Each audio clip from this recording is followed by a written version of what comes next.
तो विपक्ष की दलील के बाद अब ये वोटिंग की प्रक्रिया भी हो रही थी। हालांकि अब यहाँ पर ये भी कहा जा रहा है कि एक बार फिर से कराया जाएगा वोट। विपक्ष के पक्ष को बता दें विरोध में लेकर 149 वोट हैं और पक्ष में 220 वोट पड़े हैं।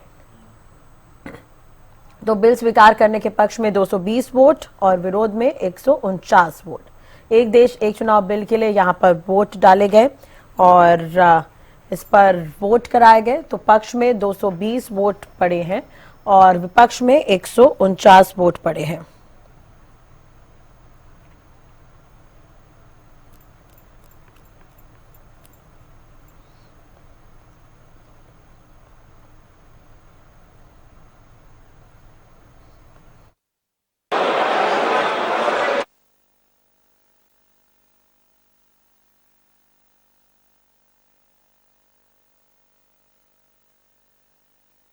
पड़े हैं।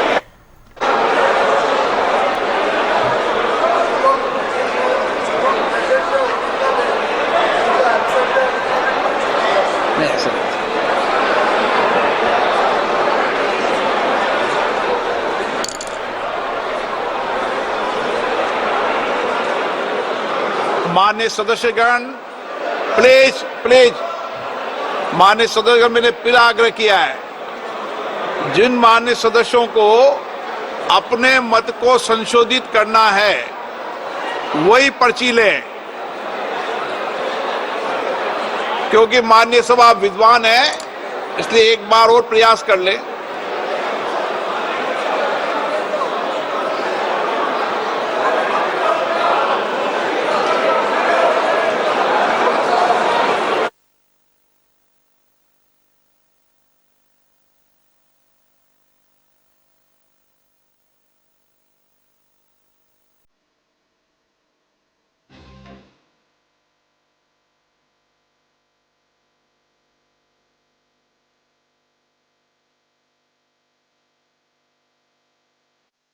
एक चुनाव बिल पर फिर से वोटिंग जो है की जाएगी। इससे पहले एक बार फिर इलेक्ट्रॉनिक वोटिंग हुई, जिसमें कि आपको बता दें कि विपक्ष की तरफ से 149 वोट पड़े हैं। इसके अलावा 220 वोट इस बिल के पक्ष में थे और एक बार फिर से वोटिंग की प्रक्रिया जो है की जाएगी।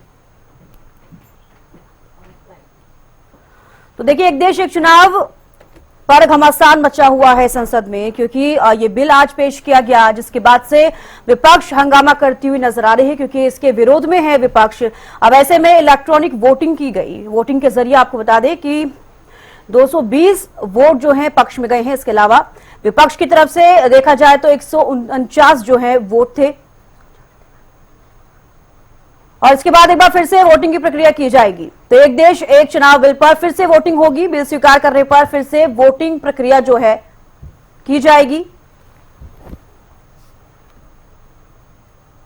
तो देखिए, दोबारा जो है एक बार फिर से वोटिंग प्रक्रिया होगी और उसके बाद क्या कुछ रहेगा ये देखने वाली बात होगी। इससे पहले कि अगर हम जिक्र करें तो 220 जो वोट हैं वो पक्ष में देखे गए। इसके अलावा 149 वोट विरोध में देखे गए हैं। अब ऐसे में दोबारा से एक बार वोटिंग की प्रक्रिया जो है की जाएगी।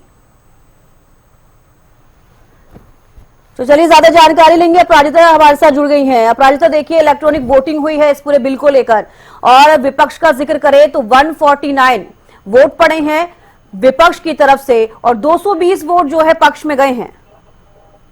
बिल्कुल, देखिए, जिस तरीके से अब दोबारा से, यानी पहली बार जो नया संसद बना है उसमें पहली बार इलेक्ट्रॉनिक तरीके से वोटिंग की गई। हालांकि अब फिर से दोबारा वोटिंग की जाएगी और हालांकि सबसे पहले ध्वनि मत से इस बिल को पास करने की कोशिश की गई थी, हालांकि स्पष्ट नहीं हो पाया था, जिसके बाद फिर इलेक्ट्रॉनिक तरीके से अब वोटिंग की गई। हालांकि अब वापस से फिर से दोबारा वोटिंग किया जाएगा। तभी से थोड़ी देर बाद वोटिंग वापस से जो प्रक्रिया है हालांकि शुरू हो गई है। इसे एक्सप्लेन किया गया कि किस तरीके से वोटिंग को करनी है, क्या प्रोसीजर है तमाम चीजों की। तो पहली बार जिस तरीके से वोट दिया गया तो करीब 149 के आसपास जो विपक्ष के द्वारा रखा गया है, 220 के आसपास पक्ष के द्वारा कुल 369 वोट हुए थे। अब किस तरीके से दोबारा वोटिंग की जो प्रक्रिया है वो शुरू की जाए। जब देखने वाली बात होगी कि विपक्ष के द्वारा लगातार वन नेशन वन इलेक्शन को लेकर के एक नकारात्मक दिया जा रहा है, एक विचार रखे जा रहे हैं। चाहे हम MIM की बात करें, उनके द्वारा कहा गया है कि अगर वन नेशन वन इलेक्शन होता है, लागू होती है देश में, तो जो रीजनल पार्टीज है वो खत्म हो जाएगी।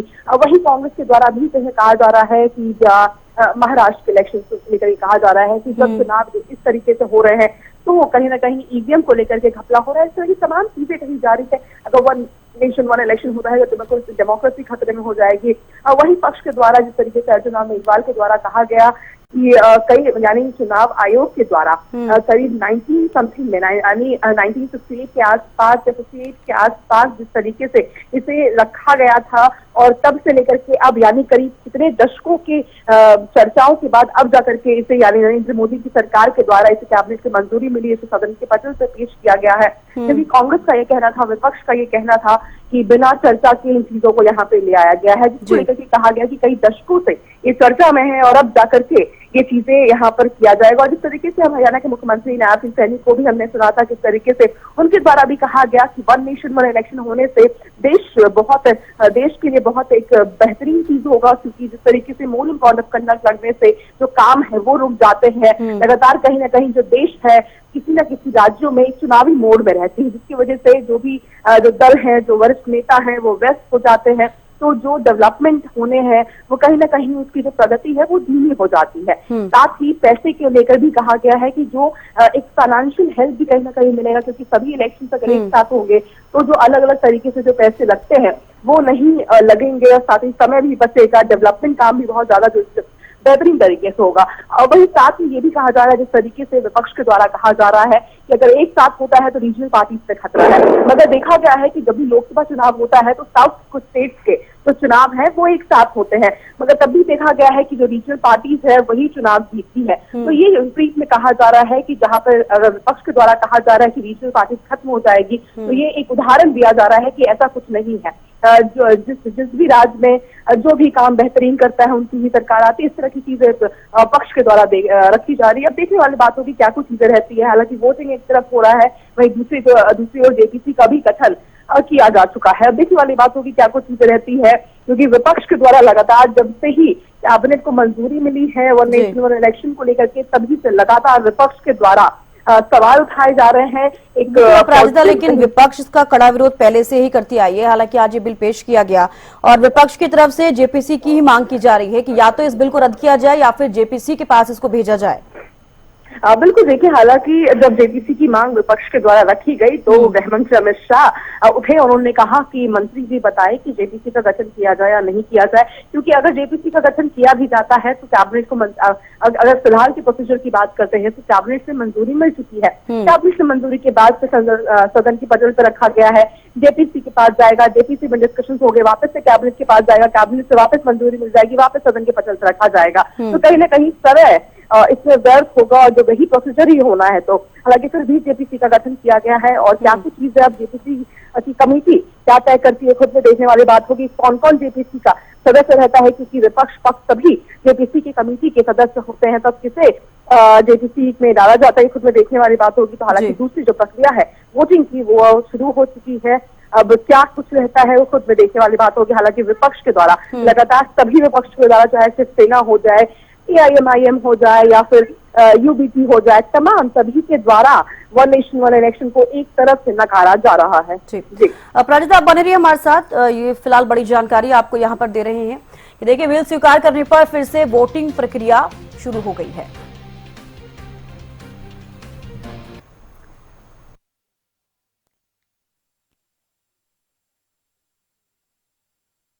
इंट्रोडक्शन के लिए वो लोकसभा के अंदर रखा गया है, इंट्रोडक्शन के लिए रखा गया, चर्चा के लिए रखा गया है। और आदरणीय प्रधानमंत्री जी का जो ये विजन है कि देश के अंदर वन नेशन वन इलेक्शन के तहत इलेक्शन होने चाहिए, क्योंकि लगातार जिस प्रकार से हम इलेक्शन में ही खड़े रहते हैं, चाहे पंचायत का इलेक्शन हो, चाहे नगर पालिकाओं के स्थानीय निकाय के इलेक्शन हो, विधानसभा के इलेक्शन हो या लोकसभा के इलेक्शन हो, या किसी अन्य राज्य में अलग अलग समय के ऊपर वो इलेक्शन चलते रहते थे।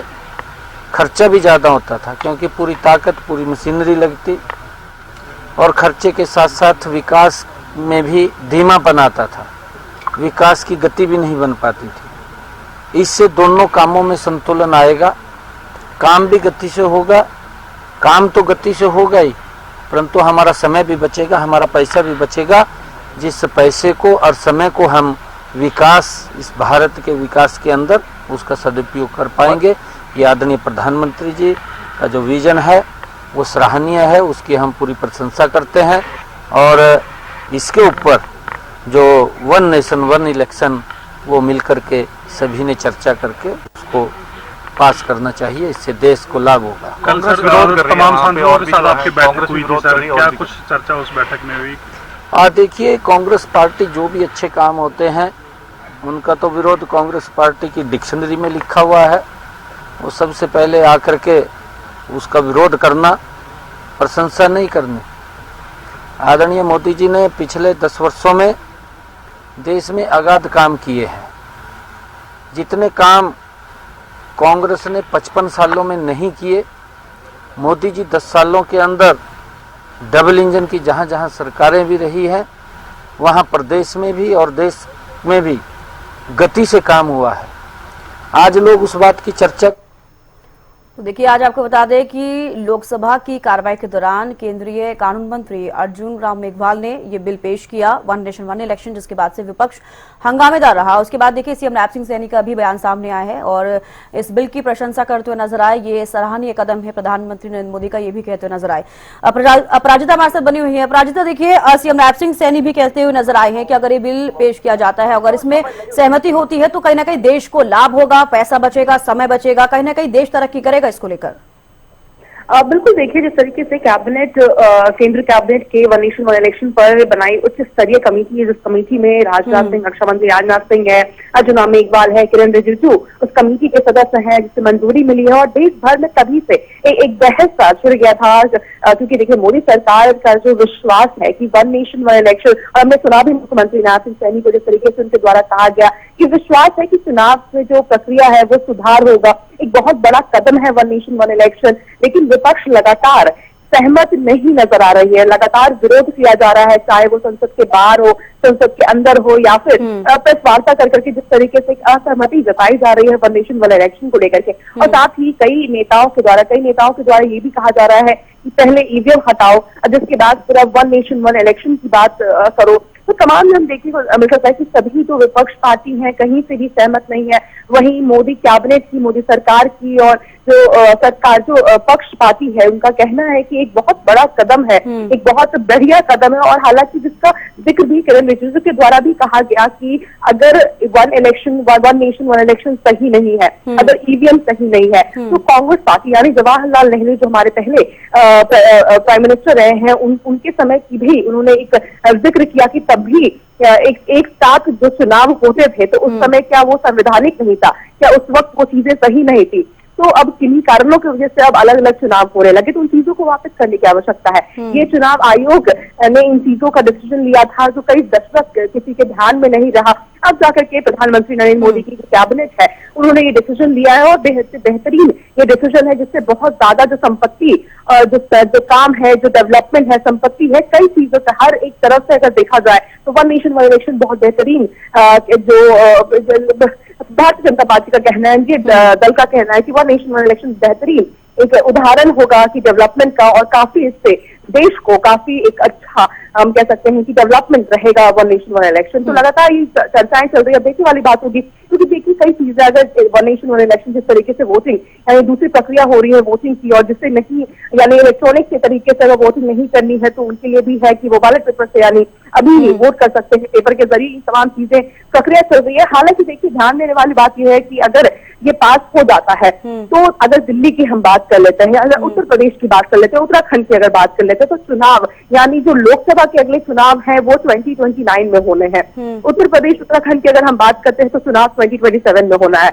अगर एक साथ चुनाव होना है तो या तो एक्सटेंड किया जाएगा 2 साल और टेन्योर को, या फिर अगर 2027 में चुनाव होते हैं तो केवल 2 साल का ही कार्यकाल रहेगा। ये खुद में देखने वाली बात है कि किस तरीके से उन चीजों को अब गठन किया जाएगा, क्या कुछ चीजें रहेगी, क्या डिसीजन किए जाते हैं, तो तमाम चीजें खुद में देखने वाली बात होगी। हालांकि अगर दिल्ली की बात कर लेते हैं तो चुनाव अब 2025 में होने वाले हैं, तो अगर अब दूसरा चुनाव यानी 2030 में दिल्ली के चुनाव होंगे तो क्या 1 साल कम का चुनाव रहेगा। बिहार की अगर बात कर लेते हैं तो बिहार का भी चुनाव होने वाला है 2025 में, तो अगर ऐसा होगा तो क्या 1 साल कम का टेन्योर रहेगा। ये तमाम चीजें खुद में देखने वाली बात होगी किस तरीके से क्या चीजें रहती है। हालांकि कुछ कुछ प्रदेश यानी अगर हरियाणा की हम बात करते हैं तो लोकसभा चुनाव के यानी 2024 में लोकसभा चुनाव हुआ, 2024 में हरियाणा के चुनाव हो, तो उसमें कोई बदलाव देखने को नहीं मिलेंगे। तो अब देखने वाली बात होगी क्या कुछ चीजें रहती है। हालांकि अब दूसरी प्रक्रिया जो चुनाव वोटिंग की है वो शुरू हो गई है, अब देखने वाली बात होगी क्या कुछ चीजें। कहने का अपराजिता, इससे फायदा तो जरूर होगा, लेकिन विपक्ष ये समझने के लिए तैयार नहीं है, क्योंकि जब से इस बिल के ऊपर चर्चा हुई है तब से विपक्ष अड़ा हुआ है कि इस बिल को पेश नहीं होने देंगे, और यही कोशिश रही है विपक्ष की। बिल्कुल, देखिए अगर विपक्ष की तरफ से हम बात करते हैं तो जिस तरीके से विपक्ष लगातार इन चीजों का विरोध कर रही है, इसके 2 कारण हो जाते हैं। सबसे पहले कि अमूमन देखा गया है कि जब लहर होती है किसी पार्टी की, यानी अगर नेशनल पार्टी किसी की लहर होती है लोकसभा में, तो उसका एक सकारात्मक असर विधानसभा में भी देखने को मिलता है। तो कहीं ना कहीं ये एक डर है कांग्रेस की या विपक्ष की बात कर लेते हैं कि अगर लहर होगी लोकसभा चुनाव में किसी पार्टी की तो वही लहर कहीं ना कहीं विधानसभा चुनाव को भी एक असर करेगी। तो कहीं ना कहीं अपराजिता देखा जा रहा है कि विपक्ष को डर भी है कहीं ना कहीं इस बिल को पेश होने के बाद क्या कुछ परिस्थितियां रहेंगी। आपको रोकना चाहूंगी, अभी विदु रावल जी बीजेपी प्रवक्ता हमारे साथ जुड़ गए हैं। बहुत स्वागत है हरियाणा न्यूज पर विदु रावल जी आपका। अब देखिए, आज लोकसभा की कार्रवाई के दौरान केंद्रीय कानून मंत्री अर्जुन राम मेघवाल ने आज जो बिल पेश किया है उसको लेकर विपक्ष लगातार हंगामे कर रहा है। हालांकि इससे पहले भी विपक्ष लगातार हंगामा करते हुए नजर आए, इस बिल के पक्ष में नहीं है। आज इलेक्ट्रॉनिक वोटिंग भी हुई है, तो क्या कुछ कहेंगे इसको लेकर? सबसे पहले आपकी प्रतिक्रिया चाहूंगी। चविष्का जी, आपको भी नमस्कार। देखिए, विपक्ष ने अपना जो भूमिका है उसको बहुत सीमित कर लिया है। विपक्ष ने अपनी भूमिका को केवल डिसरप्शन का, केवल वॉकआउट का, केवल बॉयकॉट का, केवल हर चीज को विरोध करना, opposition just for the sake of opposition का अपना रोल अपना मान लिया है, जो कि बड़ा दुर्भाग्यपूर्ण है। अब ये एक बहुत महत्वपूर्ण बिल है। किस प्रकार से हम देखते हैं कि इस देश में हर समय कहीं ना कहीं कोई ना कोई चुनाव रहता है। हमेशा ही पूरे किसी राज्य में चुनाव रहता है, कभी केंद्र का चुनाव रहता है, कभी जिला परिषद के चुनाव हो रहे होते हैं, कभी कहीं पर किसी नगर पालिका का, नगर निगम का चुनाव चल रहा होता है। तो ऐसे में एक देश जिसकी इतनी सारी ऊर्जा, समय और धन जो है केवल चुनावों में ही रह जाता है। एक प्रदेश तो ऐसा जो है निकल कर आया जिसमें 365 में से पिछले साल 243 दिन जो है चुनाव के कारण MCC moral code of conduct लगा रहा, यानी बचे केवल 122 दिन काम करने के थे। ऐसे में जब बहुत सारे जो कर्मचारी इसमें एम्प्लॉयड होते हैं, अब ये चुनाव आयोग के पास अपनी तो कोई कर्मचारी होते नहीं है, ज्यादातर शिक्षक इस काम को करते हैं। चाहे ये इलेक्शन कमीशन के लिए पहले वोटर रोल आउट करना, चाहे वोटर लिस्ट बनाना, चाहे वोटर वेरिफिकेशन करना, ये सारा काम करते हैं। बार बार चुनावों के कारण कितना समय जो शिक्षकों का है, जो कि स्कूलों में बच्चों को पढ़ाने के लिए दिया जाना चाहिए था, उसकी वजह इसी काम में लगा रहता है। इसके अलावा भी हमने देखा है कि कोई यूनिफॉर्मिटी नहीं आती। तो मुझे पता नहीं है कि विपक्ष किस कारण से दे रहा है, कारण भी नहीं बता रहे कि विरोध क्यों कर रहे हैं, लेकिन विरोध कर रहे हैं क्योंकि मोदी जी लेकर आए हैं और मोदी जी जो भी काम करेंगे उसका विरोध करना है। ये बड़ा दुर्भाग्यपूर्ण है। मुझे लगता है जनता इन विषयों को देखती है और समझती है। जब आपके पास कोई सार्थक कारण नहीं है विरोध करने का और फिर भी आप विरोध करें, तो मुझे लगता है जनता जो है आपसे दूर हटती है, जिस कारण से कांग्रेस का हाशिए में जाना, इस प्रकार से नपत्थे में की तरफ चलते जाना, ये कारण यही बन रहे हैं कि कांग्रेस विरोध कर रही है केवल विरोध करने के लिए। कांग्रेस के पास कोई अच्छे तर्क होने चाहिए, कारण होने चाहिए, बताना चाहिए कि देश को इस प्रकार के कानून का क्या नुकसान होगा। और हम तो जानते हैं कि शुरुआत के जो 2 दशक थे जब देश आजाद हुआ, उन शुरुआत के 2 दशकों में 1 नेशन 1 इलेक्शन बाय डिफॉल्ट ही चल रहा था। ये तो नेहरू जी ने एक वामपंथी सरकार केरल की जो है गिराई थी, और उसके बाद 8 और सरकारें गिराई, और उसके बाद गिराने का ऐसा क्रम जो है इंदिरा गांधी जी ने अपने बीड़ा उठाया कि 356 का दुरुपयोग करके चुनी हुई सरकारों को गिरा दिया करते थे, जनादेश को लूट लिया करते थे। तो अब तो अब वो यूनिफॉर्मिटी वापस लाने की आवश्यकता है और इसलिए ये बिल लेकर आए। मुझे लगता है इसका विरोध करने का कोई भी कारण नहीं है जी। और जो विरोध करेगा वो जनता का गुस्सा झेलने वाला है। बिल्कुल, अब ये देखने वाली बात होगी प्रोफेसर विदुर रावल जी की क्या कुछ रहेगा। फिलहाल अब दोबारा से एक बार वोटिंग हो रही है, अब देखने वाली बात होगी। आपको यहाँ पर रोकना चाहूंगी, हमारे साथ सुरेश रोड़ प्रवक्ता कांग्रेस से जुड़ चुके हैं। आप बहुत स्वागत है आपका हरियाणा न्यूज पर। सुरेश जी, देखिए आज जिस तरीके से one nation one election bill जो पेश किया गया है, आपकी तरफ से पुरजोर विरोध उसका शुरू से ही होता आया है। सबसे बड़ा सवाल ये है और यही आपसे पूछना चाहूंगी कि क्या कुछ नुकसान है, क्या लग रहा है आपको, क्यों इसके आप पक्ष में नहीं है? देखिए, ये एक ढकोसला साबित होगा। ये सिर्फ ध्यान हटाने के लिए ईवीएम का मुद्दा जैसे शिवसेना ने उठाया इसी सेशन में लोकसभा में, शरद पवार जी की पार्टी ने, राष्ट्रवादी कांग्रेस पार्टी ने उठाया और अखिलेश यादव जी भी उठा चुके हैं। तो इन जो मेन नब्ज जो है सरकार की, यानी चोरी की जो नब्ज पकड़ी है विपक्ष ने, उससे ध्यान हटाने के लिए है। देखिए, मैं एक बड़ी जिम्मेदारी से एक बात बताता हूँ कि 2/3 मेजोरिटी चाहिए इसके लिए।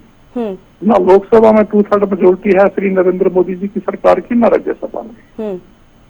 तो ये होना नहीं, ये बाद में कहेंगे, इसको हम बाद में करेंगे, ये करेंगे, ध्यान हटाने के लिए हुआ है। अब देखिए, एक दूसरी बात एक और बताता हूँ। 7 साल तक हरियाणा जैसे प्रदेश में ये पंचायत के चुनाव नहीं करा पाई।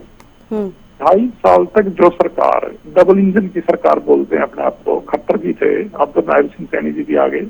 2.5 साल तक नरेंद्र मोदी जी ऊपर बैठे थे, खट्टर साहब नीचे थे। तो जो सरकार अपने राज्य में, अपने शासित राज्य में चुनाव न करा पाई, ये कांग्रेस की क्या रीस करेंगे? कांग्रेस तो जम्मू कश्मीर में, पंजाब में विकट परिस्थितियों में भी चुनाव करा दिया करती थी। राष्ट्रपति शासन भी जब लागू होता था, कांग्रेस की सरकार भी नहीं होती थी। जब चाहते थे सरकार चुनाव घोषणा करते थे और चुनाव कराते थे शांतिपूर्ण तरीके से। जनमत की सरकारें बनती थी वहां पर, चाहे हमारे विरोध की सरकारें भी क्यों ना बनी। और एक ये लोग हैं कि अपने सत्तासीन होते हुए अपने प्रदेश में 2.5 साल तक पंचायत का चुनाव नहीं करा पाए। यही नहीं, इसके बाद देखिए ये लोग अभी हरियाणा में स्थानीय निकाय के चुनाव उसको 2 पार्ट में कराने की बात कह रहे हैं। झारखंड, महाराष्ट्र और जम्मू कश्मीर और हरियाणा, 4 प्रदेशों में चुनाव इकट्ठे आते हैं। सुरेश जी, नुकसान क्या है? मेरा सवाल ये है कि आपको क्या लगता है कि अगर ये बिल पेश होने के बाद पारित हो जाता है तो नुकसान क्या है, क्योंकि कांग्रेस इसके विरोध में है? आप मेरे सीधे सवाल का जवाब दे दीजिए। नुकसान ये है, इस पे जो चुनाव आयोग एक निष्पक्ष बॉडी है, उसकी शक्तियों को कुचला जा रहा है। ये कमेटी बनाएंगे गवर्नमेंट की और वो कमेटी इनके आदेश के ऊपर निष्पक्ष चुनाव ना कराकर, जो एक संवैधानिक संस्था थी, वैसे तो वो पहले ही कमजोर कर दी जब से इन्होंने उसमें से सुप्रीम कोर्ट के मुख्य न्यायाधीश को बाहर का रास्ता दिखाकर प्रधानमंत्री ने अपने कैबिनेट के एक मंत्री को इंक्लूड किया। चुनाव आयोग पंगु बन गया कुछ ही दिन। इसके साथ साथ यह राष्ट्रपति जी की, महामहिम राष्ट्रपति महोदय की जो शक्तियां होती हैं वो भी इससे कमजोर पड़ेंगी। कई प्रदेशों में ऐसी स्थिति पैदा हो जाती है कि राष्ट्रपति राज लागू किया जाता है। तो कोई सरकार किसी कारण से जनता के प्रति जवाबदेही नहीं रखती, राष्ट्रपति राज लागू कर देती थी केंद्र सरकार। वहां देखिए 5 साल तक चुनाव नहीं होगा इससे। तो शुरू में चुनाव कांग्रेस के समय में एक साथ हुए हैं, लेकिन बाद में परिस्थितियां बदलती गई, कहीं पर सरकार ठीक से नहीं चल पाई। खुद विपक्ष की नॉन कांग्रेस गवर्नमेंट मोरारजी देसाई की 2.5 साल में चलती हो गई। तो ऐसे अगर कोई मोरारजी देसाई जैसी सरकार आ गई और वो 2.5 साल में चली गई, तो दूसरे राज्यों में चुनाव या तो सारे राज्यों में उसके साथ कराने पड़ेंगे या उसका 2.5 साल आपको रोकना पड़ेगा। इसका जवाब दे लो आप, इतना ही बड़ा इनका महारथ ही बैठे हो। चलिए बिल्कुल सुरेश जी, जवाब ले लेते हैं। ये अनपढ़ों का टोल है, इनको कुछ भी पता नहीं है जी। आप ये देखिए, 1 साल पूछिए शिक्षा जी से, मोरारजी देसाई की तरह सरकार बीच में। सुरेश जी, आपको रोकना चाहूंगी, बिल्कुल देखिए जवाब ले लेते हैं। बीजेपी प्रवक्ता भी हमारे साथ प्रोफेसर विदुर रावल जी जुड़े हुए हैं। जी बिल्कुल, आपको रोकना चाहूंगी, आपका जवाब ले लेते हैं। सुरेश जी, आप जवाब चाहते हैं, जवाब ले लेते हैं। प्रोफेसर विदुर रावल जी, आपने सुना सुरेश रोड जी क्या कुछ कहते हुए नजर आए। सबसे पहले इस पर भी प्रतिक्रिया चाहूंगी और ये भी कहना चाहूंगी कि जिस तरीके से कांग्रेस या फिर विपक्ष का जिक्र करे, लगातार ये कह रहे हैं कि 3 से 4 राज्यों में तो चुनाव नहीं हो पाते केंद्र सरकार से, पूरे देश में कैसे कराएंगे? चविष्का जी, आपने बार बार सवाल पूछा। पहले सवाल पूछकर उनको 5 मिनट जलेबियां घुमाने के लिए दे दिया जी। लेकिन वो जलेबी घुमाते रहे, जवाब नहीं दिया। फिर आपने दोबारा याद करवाया कि मूल सवाल क्या था। और मैं आप दर्शकों पर छोड़ता हूं, सुरेश रोड ने इतनी देर तक जलेबियां बनाई, इतना समय नष्ट किया, इतना नॉनसेंस बोले, क्या उसमें किसी को कोई सेंस ढूंढ सकता है कोई उनकी बात में? उनका कहना जी 4 में नहीं कर सकते, 40 में कैसे करेंगे। अरे जिन्होंने करना वो करेंगे, आप चुनाव इसके सैद्धांतिक तौर पर इन प्रिंसिपल आपका विरोध क्या वो बताइए, वो नहीं बता पा रहे हैं और मैं बता रहा हूं उसका विरोध क्या है। शुरुआत उन्होंने कही थी ध्यान भटकाने के लिए किया, मैं बड़ी हैरान हुआ किस प्रकार के कुतर्क गढ़ते हैं ये लोग। इस प्रकार के कुतर्क गढ़ के क्या ये अपना सम्मान प्राप्त कर सकते हैं? क्या दर्शक जो सुन रहे होंगे वो कांग्रेस पार्टी के बारे में क्या विचार करेंगे सुरेश रोड की बात सुनकर? एक बड़ा प्राथमिक काम जो है रहता है राजनीतिक दलों का रहना चाहिए, जनता के प्रति जो है उनकी प्रतिबद्धता रहनी चाहिए। सुरेश रोड खुद को ही बेवकूफ बना रहे हैं, जनता को बेवकूफ नहीं बना पाएंगे और जनता देख रही है कि जवाब तो कोई आ ही नहीं रहा सामने से। बड़ा विषय क्या है कि इन्होंने विरोध केवल करना है इसलिए विरोध कर रहे हैं। इनको अगर कल को मोदी जी कल को अगर राहुल गांधी की किसी बात पर तारीफ कर दें तो मुझे तो डर है कि कहीं ये राहुल गांधी की भी कहीं बुराई ना करने लग जाए, क्योंकि इन्होंने उल्टा चलना है, उलट मार्गी हो चुके हैं, उलट मार्गी बन चुके हैं। इन्होंने कोई भी देश के विकास से इनका कोई लेना देना नहीं है, कोई इनके पास तर्क नहीं है, कोई इनके पास विजन नहीं है, कोई इनके पास विचार नहीं है और कोई इनके पास संगठन नहीं है, कोई इनके पास नेता नहीं है। इसलिए जनता ने इनको नपत्थे में लगा रखा है, कोने में लगा रखा है, इनकी कोई भी हैसियत नहीं छोड़ी है और ये चलते रहेगा क्रम। बिल्कुल विद्यावत जी, अब देखने वाली बात होगी, इलेक्ट्रॉनिक वोटिंग हुई, उस जरिए 220 पक्ष में वोट पड़े और विपक्ष में 149 वोट पड़े। अब देखने वाली बात होगी, दोबारा प्रक्रिया होगी। आपका बेहद शुक्रिया हमारे साथ जुड़ने के लिए और बातचीत करने के लिए। बहुमत प्रस्ताव के पक्ष में हाँ, माननीय मंत्री जी अब विधेयक को पुनः स्थापित करें। Honorable Speaker sir, with your permission, the Constitution's 129 Amendment Bill 2024, I introduce the bill. Item number 19. Honorable Speaker sir. एक मिनट मैं पढ़ूंगा। प्रश्न ये कि विधेयक को पुनर्स्थापित करने की अनुमति प्रदान की जाए। जो सदस्य इसके पक्ष में हाँ कहें, जो सदस्य विरोध में ना कहें। मेरे विचार में निर्णय हाँ वालों के पक्ष में, हाँ वालों के पक्ष में। मंत्री जी विधेयक को पुनर्स्थापित करें। Honorable Speaker sir, with your permission, I introduce the Union Territories Law Amendment Bill 2024. I introduce the bill, sir. Thank you. सभा की कार्रवाई आज 3 बजे तक के लिए स्थगित की जाती है।